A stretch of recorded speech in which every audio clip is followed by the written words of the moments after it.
Welcome to We're So Vain, Episode 5. Today, Dr. Schul will discuss the role of EndoVenous Laser Treatment. Welcome back.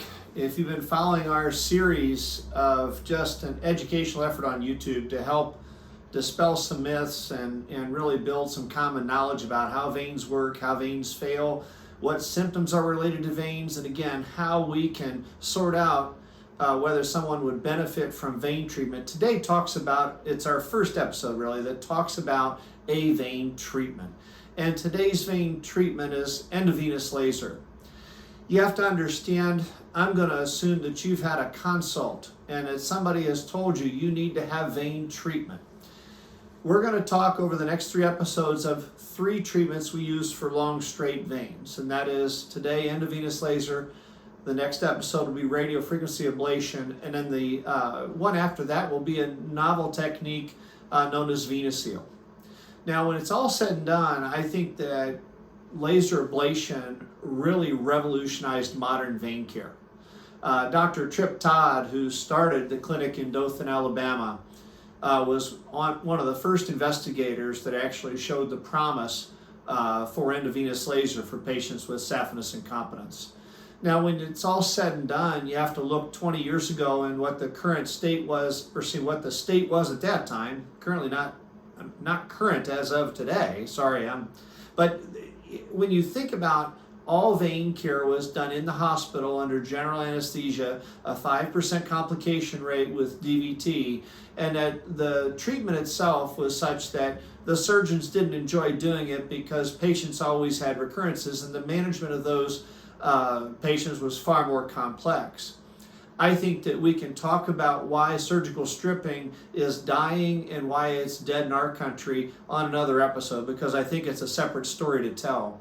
But when you think about the investigations and taking a condition that really affects 25 to 30% of adult Americans, moving it from the inpatient environment under general anesthesia to an office-based setting where patients can be talking and walking immediately after treatment, it's actually one of the modern marvels in medicine that's happened over the last, again, 25 years. So what is EndoVenous laser exactly, and what does it do?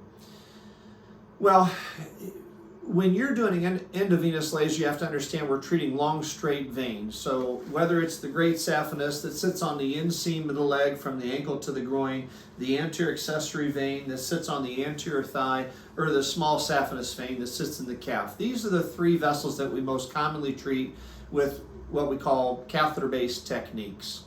So EndoVenous laser uses heat to damage the vessel wall, and it does it by targeting either blood or water in the vessel to deliver that heat.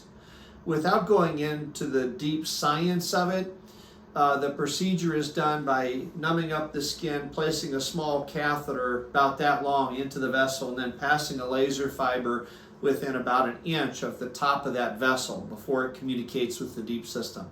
And then through a series of injections that we would apply at the access point, probably at the knee, a little bit above the knee, and maybe 2 more spots to basically surround that vessel so that there was protection for muscle and protection for skin while the vessel sits right in the middle.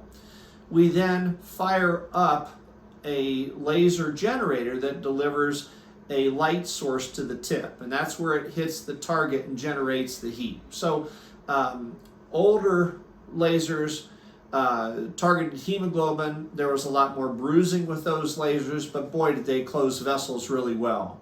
Today's lasers are considered second generation, and what we want is the vein to be as empty as can be, and that chromophore, the target of the laser fiber, is actually the water in the vessel wall, targeting water. So it doesn't require as much heat, it doesn't have the same amount of damage to surrounding tissues, but we do want to have a full thickness injury to the vein wall with the ultimate goal of this vessel being so damaged that your body absorbs this vessel over the course of time. Not all vessels are treated with the same energy. It's such that smaller vessels don't need as much energy to get a great outcome. but bigger vessels need more energy when it's all said and done. And sometimes the size of the vessel will determine what treatment will provide. And although I've done thousands of laser cases, I can tell you that when you compare this to other treatments, it's got some advantages where it can treat short segments that we really can't manage with other techniques. It can treat long segments. At the end of the day, most long straight veins are candidates for EndoVenous laser treatment. We use a second generation laser in our office with a 1470 wavelength, which is the current standard of care for EndoVenous laser treatment. It's extraordinarily uncommon to feel any heat during the procedure because of the anesthesia.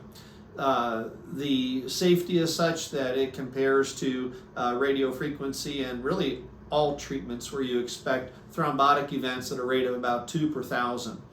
So the goal is to close that vessel.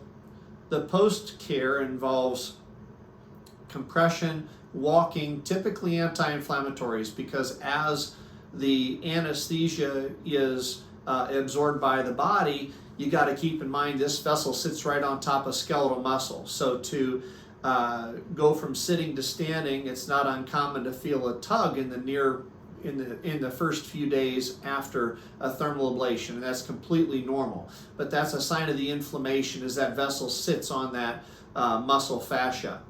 So when it's all said and done, the indications for EndoVenous laser treatment: number one, it's a standard care.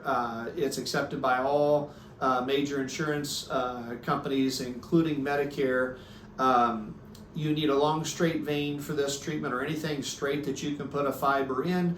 The indications are basically anybody with aching, painful, swollen legs that is related to reflux, including leg ulcers.